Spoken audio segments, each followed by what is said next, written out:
Hey guys, welcome back. Today we're in the backyard because today we're going to be taking a look at this bench I've got.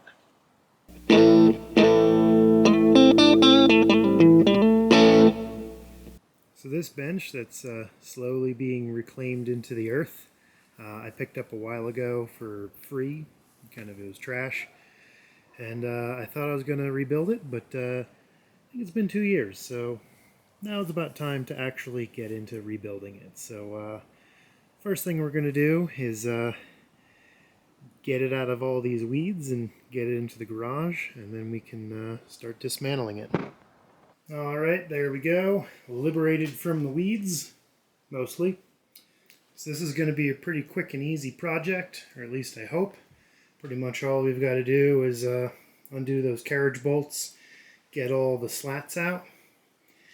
Then it's just a matter of cleaning up the cast iron bits and painting them. So I might get that sandblasted, but we'll see. If not, we're just going to attack it with a wire wheel and clean it up, scuff it up real good, get rid of all that surface rust, and then replace the wood. I don't know what wood I'm going to do, probably some flavor of oak, but I'll talk to the people at the hardwood store and see if they've got any good recommendations. So yeah, let's get to it. This piece has long been off.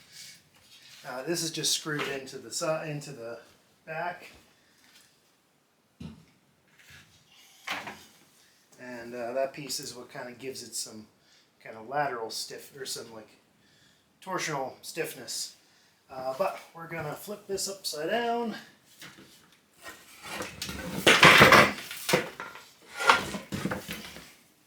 And see if we can't get some of these. Well, these are just kind of falling apart, so that's nice and easy. No tools required. I really thought this was going to put up a fight. And then we've also got some brace on the bottom that's missing or broken, so I'm going to have to deal with that. But for now, we're just going to take this into its pieces.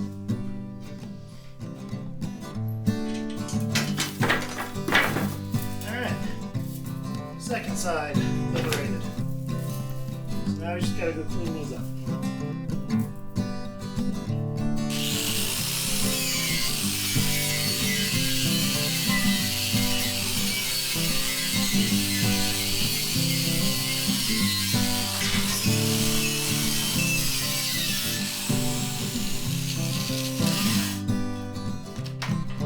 So there's taking a wire wheel to it.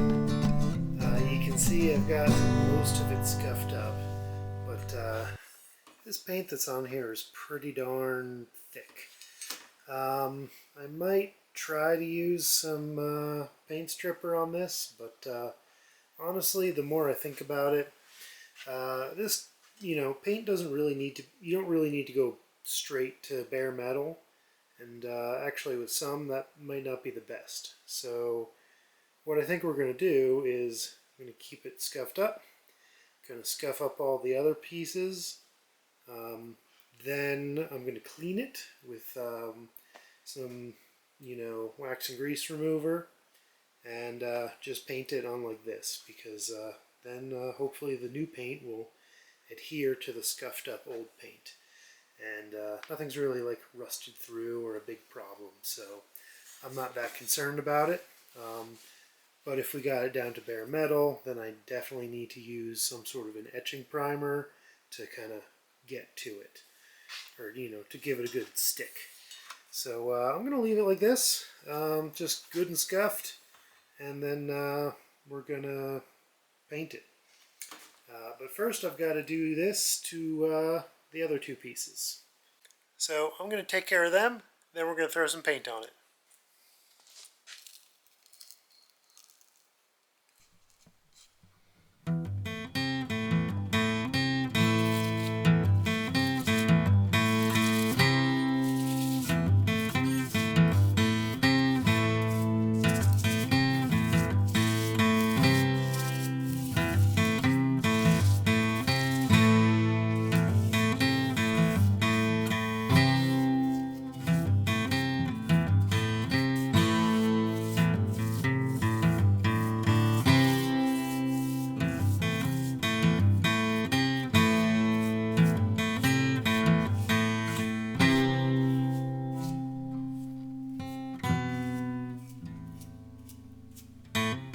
So, got a couple coats of paint on the metal bits, so now we can put these guys aside and start working on the wood. So these original pieces are oak 1x3s. It's a nominal 1x3. It actually measures 3/4 by 2.5, and it is 47.5 inches long, so just under 4 feet. So what I did is went to the local hardwood dealer and picked up 4 8-foot sections of milled 1x3. So it should be the same dimension, and the length is 8 feet, so I can cut them in half and get just a little bit extra. These are also, there are 7 of these guys, and so I've got enough to do 8, which means I've got not only the 7 I need for the slats, but it gives me a little extra for these vertical bits. So now all I got to do is cut down the new stuff, put a hole in each end in the right spot, and then I can start putting some finish down. Alright, we're at 47.5.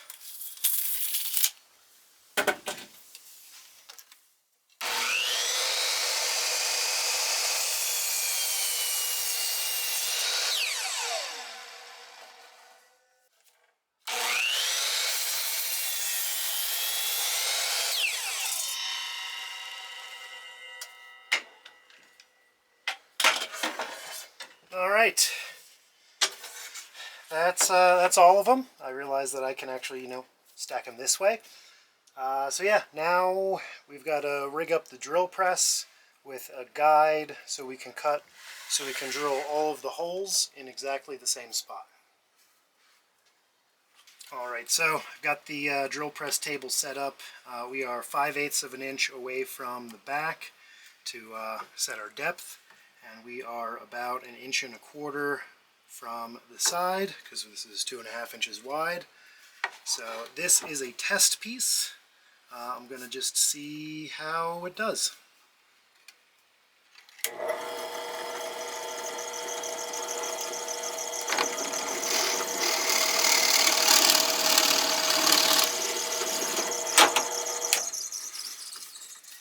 Alright. Looks like, oh no, that's going through. Yeah, okay, it did go all the way through. So yeah, used a brad point bit, that way it's a little bit of cleaner hole. That looks pretty nice, so now I just got to do it to the rest of them.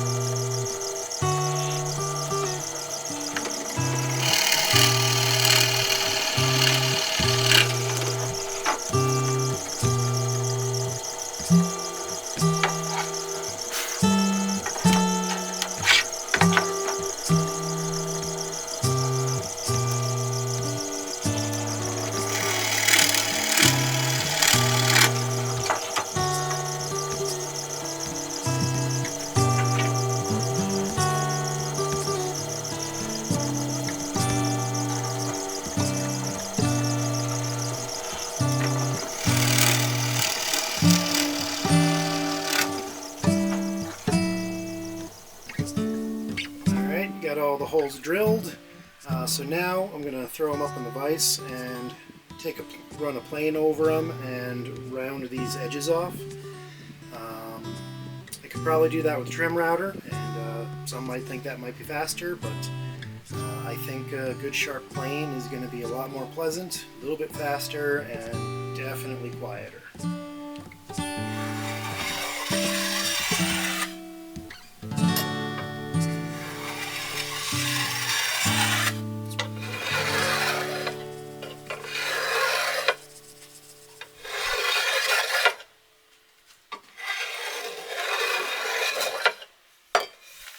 Go, flattened off. I can just kind of keep going at different angles, and then it'll get nice and round.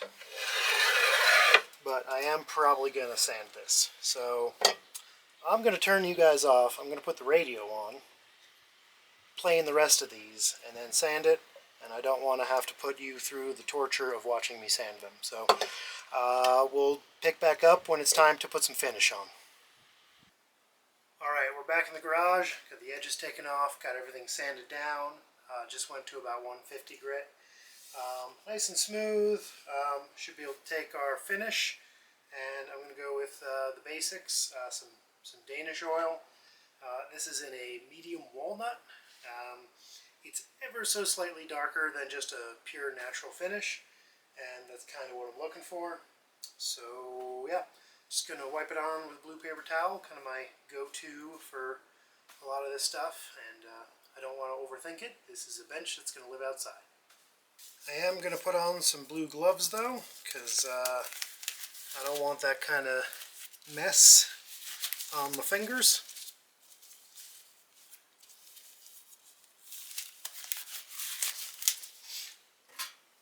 And shake the can up.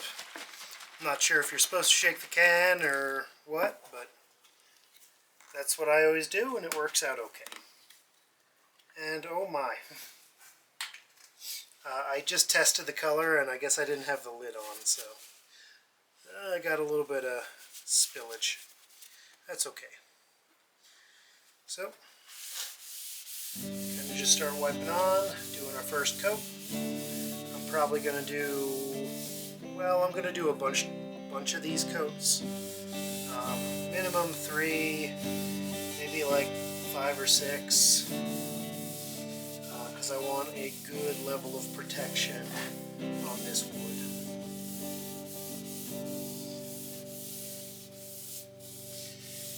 And so this being a wipe on, I'm just going to wipe it on and then kind of buff off the excess after it soaks in for a little bit. And the other thing we're going to do is take pretty good care to really want to fill our end grain. So once we get to the edge, blot that end grain really good, and then well, keep coming back to it, because the end grain on a lot of wood, especially certain types of oak, is very thirsty.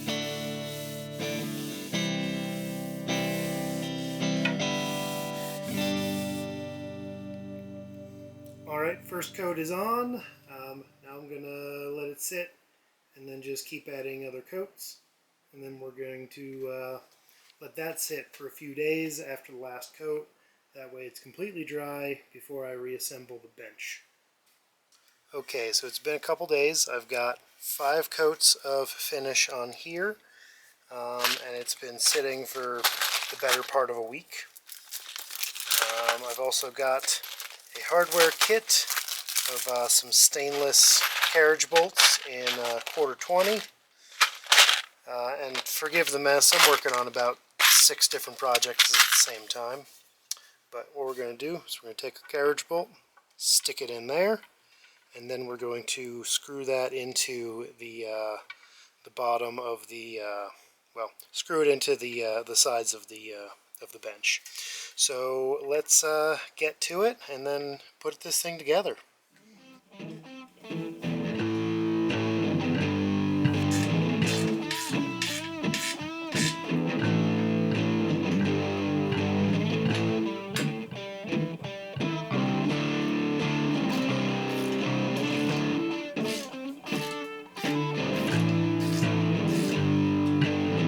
Alright, now I've just got to stick the rest of these on, and then we can go mount the backrest. And there we go. Got all the slats in, so now I just need to basically align the backrest and then kind of center it up, screw it in, and then screw in those side pieces that I made. Alright, so I got it mocked into place, and I measured and marked on the back side, measured the center of this guy, and then measured the center of this guy, lined them up, clamped it into place. Now I've just got to put some screws in each of these holes. The important thing to remember is that hardwoods you really want to pre-drill. So whatever screws I'm going to use to fit this, I'm going to find a drill bit that's the size of the shank on the inside, and then pre-drill that, obviously without going through, and then screw it in.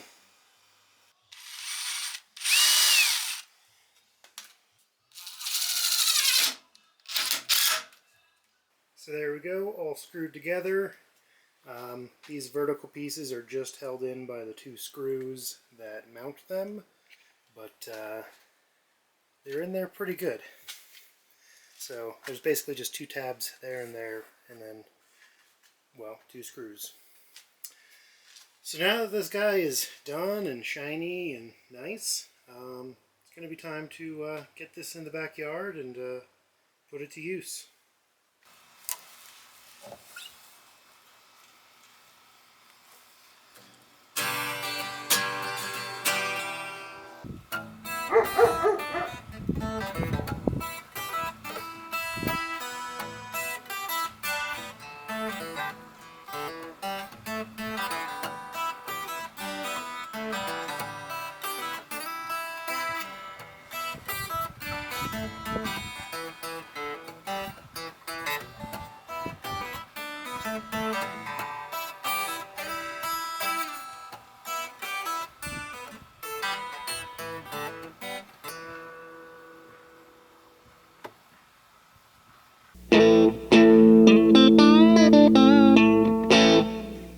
Honestly, even though all this stuff is bowed, I bet if I just tightened up all of these pieces, it would probably have worked and been a functional, you know, whatchamacallit, bench.